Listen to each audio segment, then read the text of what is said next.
Ashley. Good morning. Good morning. This is a husband, boyfriend. Who is this man?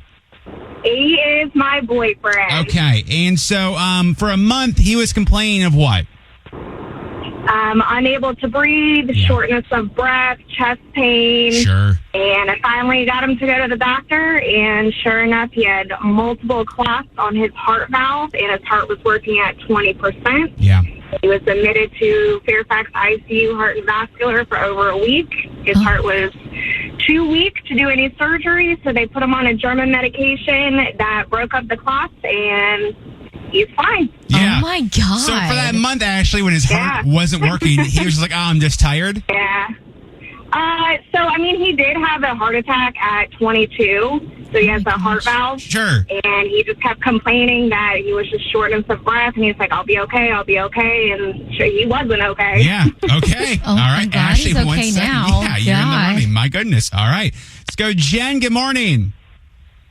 Good morning. Who is this man to you? My husband. Okay. And it took him how long to go to the hospital? It was 3 days, but he had stepped on a sewing needle and it broke off in his foot. Oh, my God. He just thought he could put bacitracin and a bandage on it and Sure. would draw it out. Yeah, absolutely. Absolutely. For my 3 days. Yeah. So what was it about the third day where he's like, I probably should get this checked? He just couldn't even walk on that heel anymore. It had just gotten so sore. So they did have to surgically remove it. Oh, my God. I mean, it's not funny, but like, Yep. there's like guy metal logic. in you. Yeah, it'll come out on its own. No, all right, Jenna, 1 second. Yeah, let's walk it off. Yeah. They'll come out. God, Yeah, it absolutely. sounds so painful. Let me go. Heather, good morning. Hi, good morning. All right, so this is your husband. What was going on? Yeah. So for about a week and a half, he was vomiting, diarrhea. He was like getting yellow in his skin and his eyes. We finally were like, I was like, you gotta go to the hospital. He went to the hospital. He wound up having hepatitis A from eating spoiled food from people not washing their hands. Oh, my God. So they basically somebody went to the bathroom and made his food. Ew. And so, Heather, what did he think it was? Like when he was like, nah, I don't need to go. What was he? Feel good or what? He thought he had to touch the flu. Yeah, sure. It's when he started turning yellow, I was like, no, there's something else going on. Yeah. His liver was shutting down. Yeah, minor things. All right, Heather, 1 second. You're in the running. We go, Jeannie, good morning. Good morning. Who is this man to you, Jeannie? My husband. Okay, and he was complaining for 2 weeks. What was he complaining of? He just was sick, just, normal like coughing, stuff, heavy chest, all of that. Sure. Oh, no, Jeannie, you cut out. Wait, Jeannie, cut out. You what?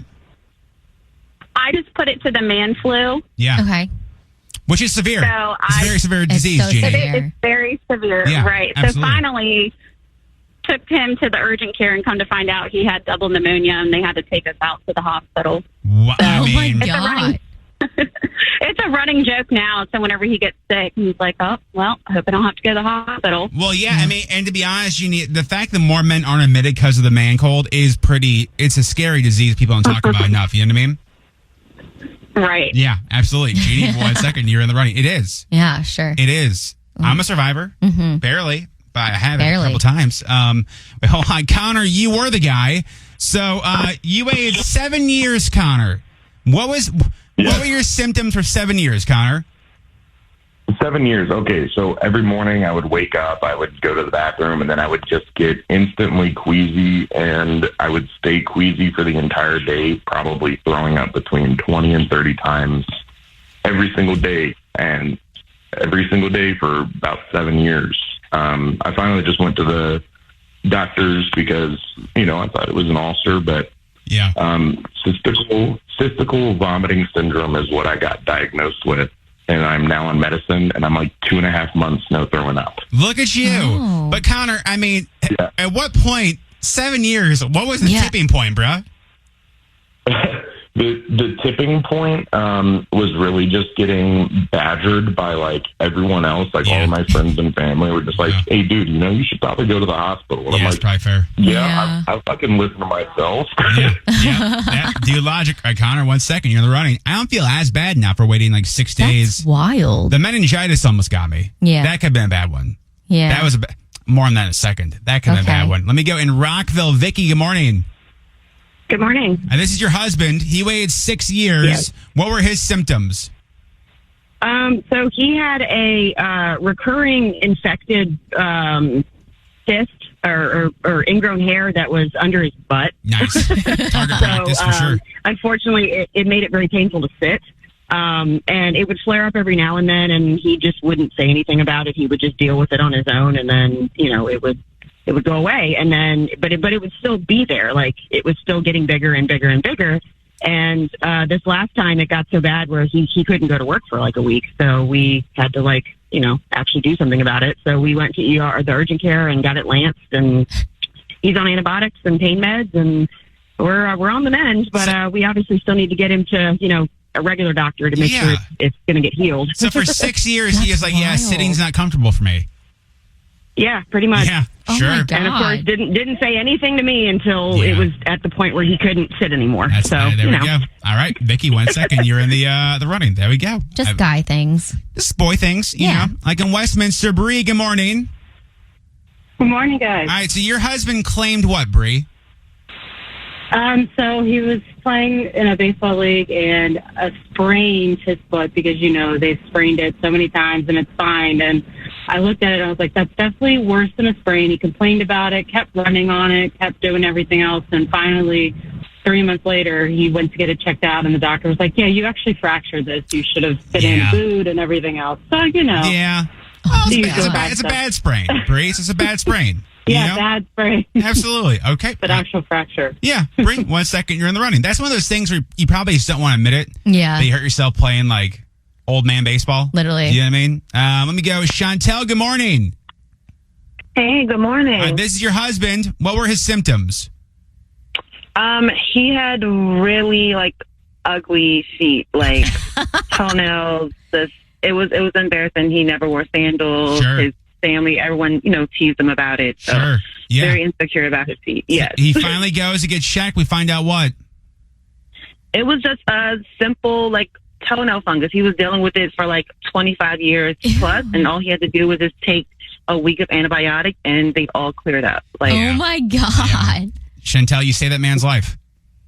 Yes, I did. Chantel, 1 second. You're at the ready. Hold on. But vote for your fate over text 99338. I need voice change here. Fake name Abby. I need you to tiptoe a little bit. What you got for us? Hi, guys. So my man had a small cyst on his man area, Yeah. the lower portion. And he waited. He kept I kept seeing him take hot rags into the bedroom, and I'm like, "What are you doing, buddy?" And so this was goes on for 2 or 3 weeks, and then finally he's like, "Oh, I have a cyst," and I'm like, "Let me see it." Well, it got to the size of a golf ball, and I was like, "Yeah, that's not good there. That's not good in that area. So we should probably take you to the ER because that's not good."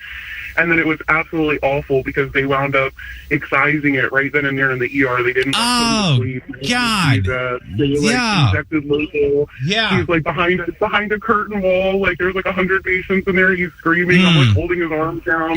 So 0 out of 10. Don't recommend. Yeah. Don't do that. Okay. That sounds awful. All right. Well, 1 second. Fake name Abby. Yeah. You're in the running. Okay, vote for your fate over text 99338.